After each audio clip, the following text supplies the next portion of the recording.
Salut les amis, ici The Prof d'Ortie. Alors bienvenue pour cette nouvelle vidéo donc, qui va consister à entretenir un petit peu la partie du verger.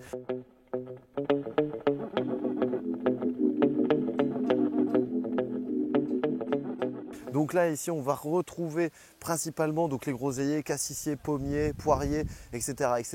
Et donc on va s'occuper de l'entretien ici des bordures afin de favoriser l'aération au niveau de nos fruitiers. Là actuellement donc on est sur une période de sécheresse, donc on va en même temps en profiter par la suite pour pailler ici tout le verger afin d'avoir des fruits les plus sucrés.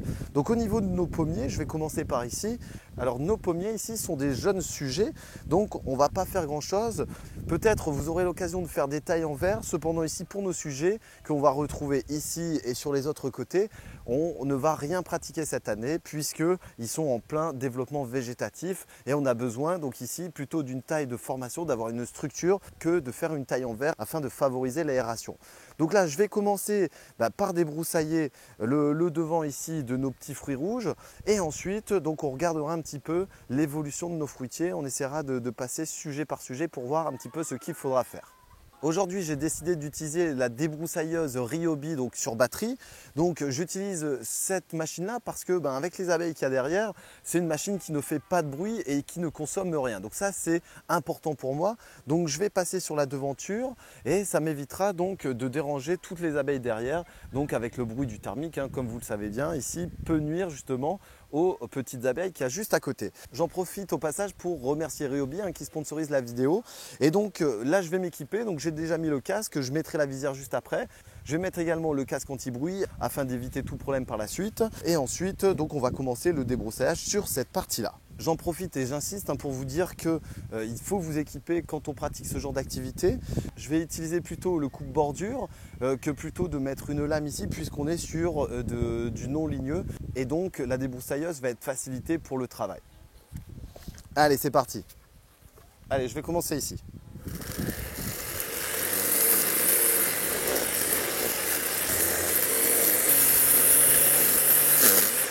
L'avantage du coupe-bordure, c'est qu'on peut passer très proche au niveau de nos fruitiers. Je ne vais pas dire que ça ne l'abîme pas, il faut faire attention. Cependant, si vous utilisez une lame comparée à un fil, vous aurez davantage de chances de moins l'abîmer. Donc là, ici, mon cas, c'est de passer à 4-5 cm du monteron et après, je désherberai à la main.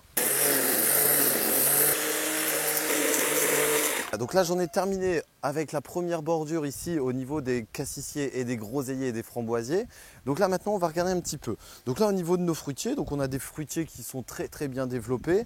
On a justement donc les cassis qui sont en pleine maturité. On va pouvoir faire notamment de la confiture, on va pouvoir faire de la marmelade, on va pouvoir faire quelques liqueurs avec donc cette récolte de cassis, de framboises et de groseilles. Donc les groseilles sont en fin, donc on va les laisser se développer. Cependant ici on voit au niveau de la densité que c'est assez important. Donc là ici on pourrait justement préparer par la suite les futures tailles, sachant qu'on va devoir les recéper assez régulièrement pour avoir des jeunes tiges. Et donc là ici quand on va travailler sur nos groseilliers et cassissiers, on ne va pas tout tailler d'un coup, on va couper environ un tiers sur cette première année, un autre tiers la seconde année et un autre tiers la troisième année pour justement avoir des récoltes échelonnées et non pas supprimer et recéper la totalité pour avoir des nouvelles pousses, même si ça marcherait. Cependant, ça nous assure d'avoir une récolte tous les ans.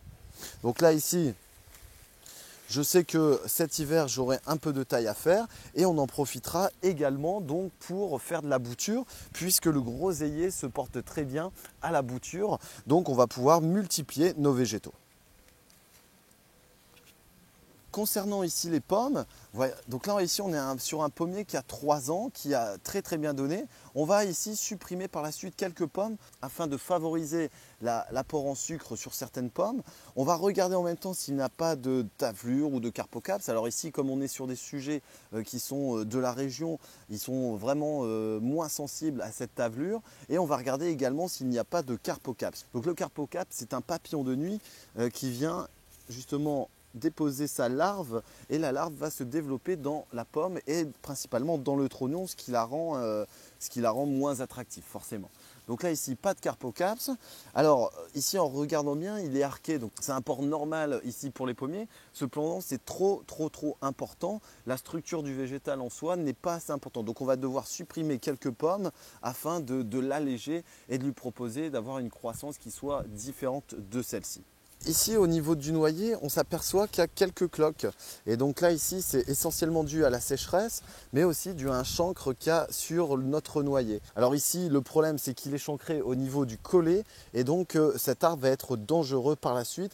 Donc je pense qu'on va en replanter un, on va devoir l'abattre malheureusement et en replanter un pour justement éviter toutes ces petites maladies sur le noyer.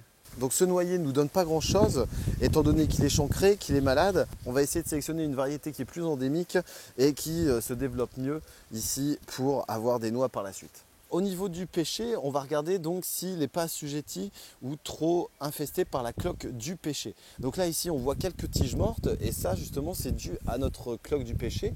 Donc c'est un sujet qu'on va devoir faire attention, on va déposer de l'argile et on va en même temps planter de l'ail au pied et déposer des coquilles d'œufs qui vont permettre de lutter contre cette fameuse cloque du pêcher.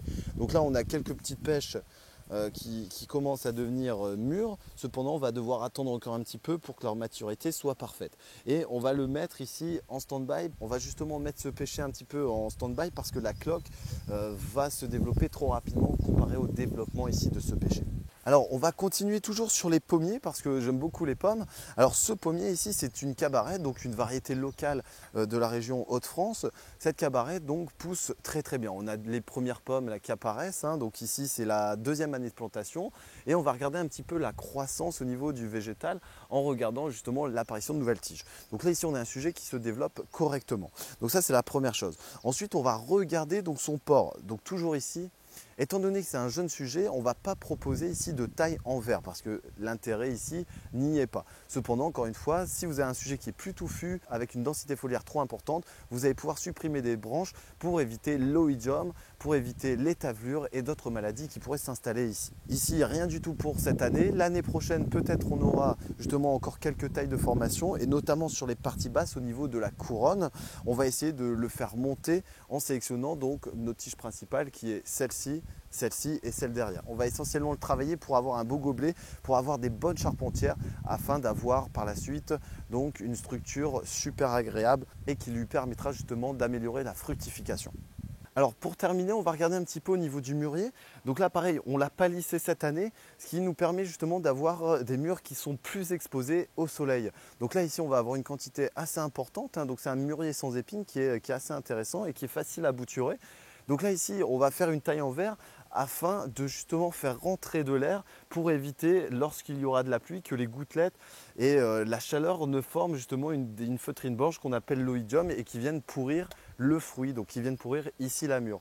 Donc là ici on va récupérer au fur et à mesure, donc d'ici quelques semaines on pourra récupérer nos fameuses mûres et les consommer donc sans modération. On va en même temps proposer donc du palissage sur les nouvelles tiges là qui sont formées afin d'avoir une structure qui soit encore plus aérienne et de faciliter donc la récolte ici du mûrier. Alors voilà, donc à cette période on a différents types d'activités à proposer au jardin. Donc là une première donc pour le verger, cependant il y a d'autres activités à faire dans le potager comme le paillis, comme l'arrosage. Donc ça c'est des activités que vous verrez au fur et à mesure de ce mois de juillet et de ce mois d'août. Je vous dis à très bientôt les amis, salut, je vous laisse faire un petit pouce bleu, un partage de la vidéo et je vous dis à très bientôt pour d'autres vidéos. Salut les amis!